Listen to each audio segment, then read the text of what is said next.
Pupuk bahagia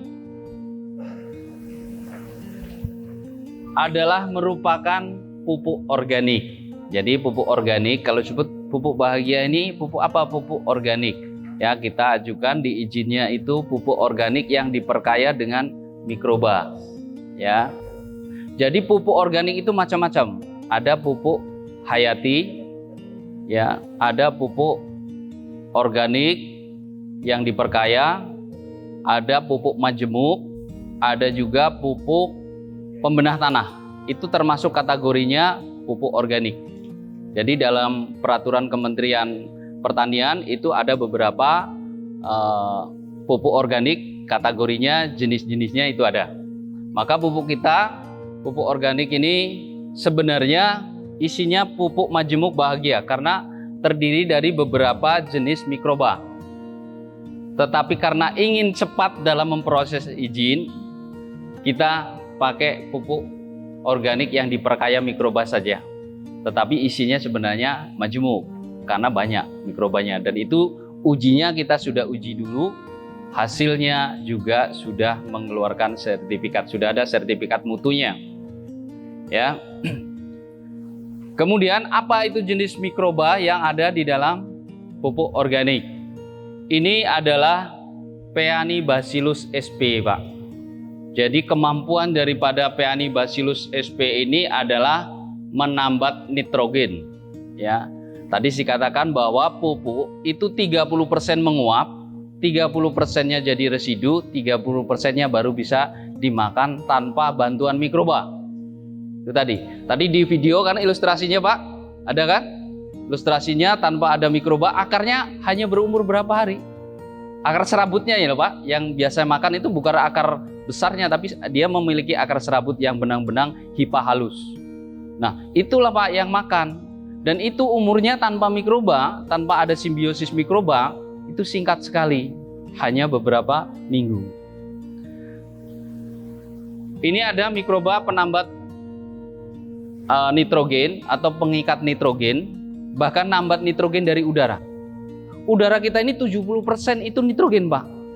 Dari proses pembusukan di bumi, termasuk penguapan pupuk Bapak yang ditebar, itu jadi 78, ada yang mengatakan 75, ada yang 78. Rate-nya 75 sampai dengan 78% adalah nitrogen, urea. Maka kalau kita lihat di pinggir jalan ada tukang isi ban nitrogen, Pak, ya. Bapak-bapak pakai ban nitrogen. Nah, kenapa?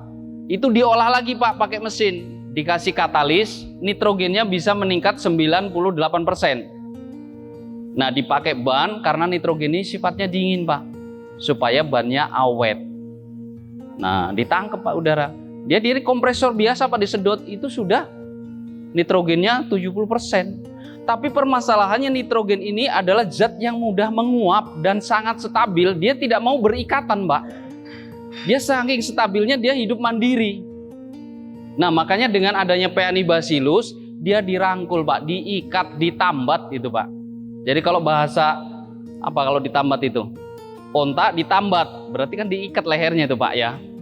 Nah, jadi mikrobanya mengikat nitrogen tadi, penambat nitrogen. Ya, Pak, ya, makanya kok penggunaannya pupuknya bisa lebih dahsyat. Kenapa? Padahal biasanya sama, kok enggak? Itu tadi, Pak.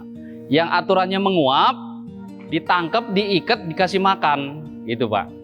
Ya, sama Peanibacillus sp. Kemudian menghasilkan antibiotik. Jadi Peanibacillus ini juga menghasilkan antibiotik, Pak. Maka tadi ada cerita yang tahan terhadap hama, ya. Itu karena dia memiliki kemampuan untuk melawan daripada hama, Pak.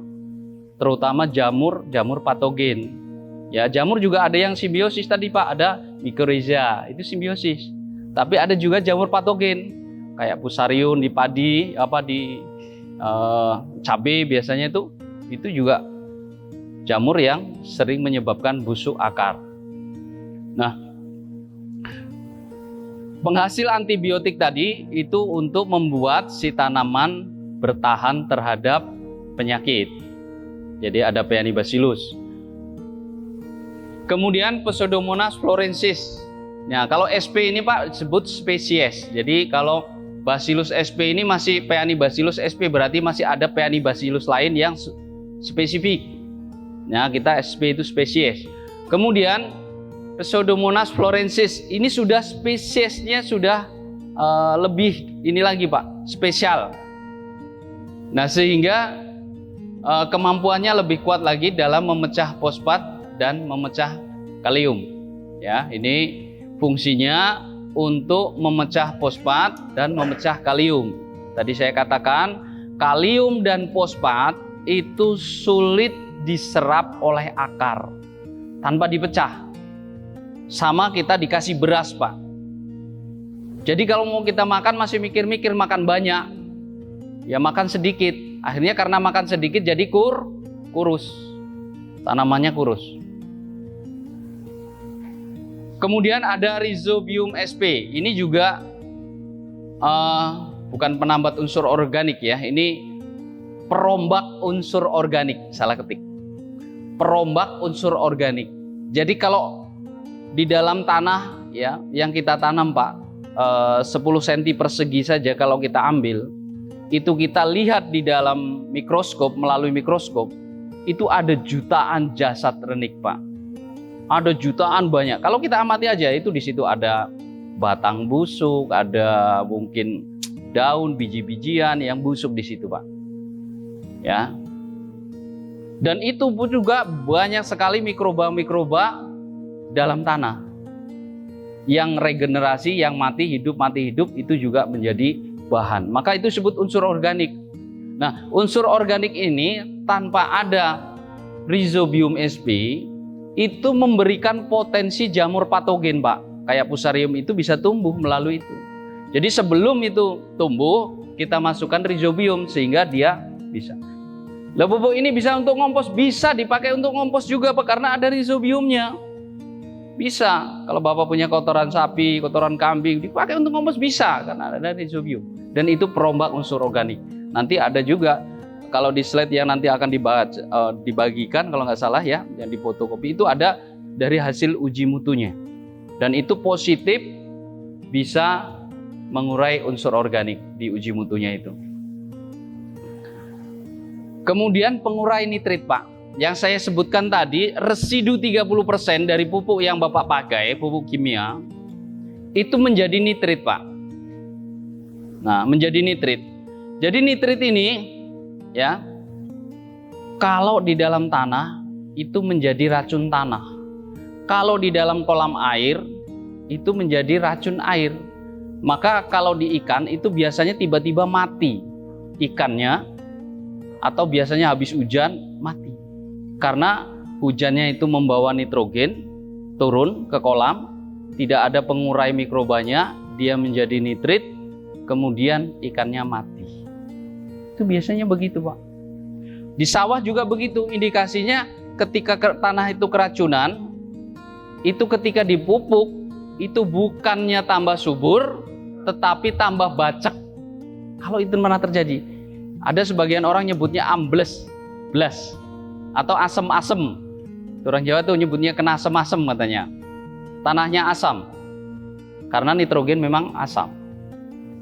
Jadi pada saat itu Pak, maka kalau ngolah sawah ya, itu seharusnya memang setelah dibajak pertama, kalau dulu disingkal namanya ya, dibajak pertama itu dikeringkan supaya menguap nitritnya. Nah, itu kalau tanpa ada Rhizobium. Tapi dengan adanya Rhizobium, kita nggak perlu repot lagi Pak, karena ini adalah teknologi yang diperkenalkan oleh Bapak, oleh saya kepada Bapak. Ya. Jadi kalau sawah itu sebenarnya SOP-nya kalau tanpa mikroba itu disingkal, dikeringkan. Baru setelah beberapa hari direndam air lagi, baru dibajak yang kedua dihancurkan. Baru boleh ditanam. Itu nitritnya sudah menguap. Makanya kalau habis kemarau panjang biasanya tanahnya jadi bagus karena racun tanahnya menguap. Tapi itu kalau tanpa mikroba Pak. Kalau kita sudah punya pupuk bahagia dan di situ ada pengurainya. Itu.